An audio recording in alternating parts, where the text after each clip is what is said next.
জামাই ষষ্ঠীতে আমাদের বাড়ি বংশ পরম্পরায় কী নিয়ম চলে আসছে, তো আজকে ভিডিওতে আমি সেটাই বলবো। তো হ্যালো এভরিওয়ান, কেমন আছো তোমরা সবাই? তো সকাল সকাল আমার মা আর কাকিমা ষষ্ঠীকুলো সাজিয়ে নিয়ে চলে গেছিলাম পাশের এক পুকুরে। তো সেখানে যেতে গিয়ে আমার ভাইয়ের রিয়াকশন দেখে বুঝতে পারছো কিছু একটা হয়েছে। আসলে এই আমার বোনের হাতে যে আমটা রয়েছে না, ওই আমটা ও কোড়াতে গেছিলো। তো সেখানে কোড়া থেকে ওকে একটা বিষাক্ত পিঁপড়ে কামড়ে দেয়, তাই ওর মুখের অবস্থাটা এরকম ছিল। তো মা আর কাকিমা পুকুরে গিয়ে আমাদের বংশে যা নিয়ম আছে ষষ্ঠীকুলো নিয়ে পুকুরে স্নান করা, ষষ্ঠী গাছ স্নান করানো, তারপরে তেল সিঁদুর মিষ্টি দই অনেক কিছু নিয়ম আছে যেগুলো মা গঙ্গাকে দান করতে হয়। কিন্তু বাড়ির পাশে গঙ্গা না থাকে আমরা পুকুরে গিয়ে এই নিয়মটা কমপ্লিট করেছিলাম।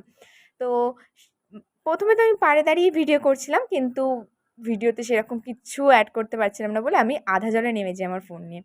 তো মা আর কাকিমা সেই নিয়মগুলো কমপ্লিট করে তারপর ষষ্ঠী গাছ নিয়ে ডুব দেয় এবং ষষ্ঠী গাছের জলটা একটা পাত্রে ভরে নেয়, যেগুলো বাড়িতে এসে সকলের মাথায় ছেটাতে হতো, যেটা শুভ বলে মনে হয়।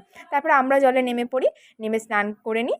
তারপর সেখান থেকে চলে আসি বাড়ি, আর বাড়ি এসে আজকে তোমাদের আমাদের মন্দিরের ভিউটা দেখাবো। কি সুন্দর লাগছে জানো, আজকে এত ফুল সব আমাদের গাছে ফুটেছে, আর এই ফুলের মালাগুলো আমরা নিজে হাতে করেছিলাম।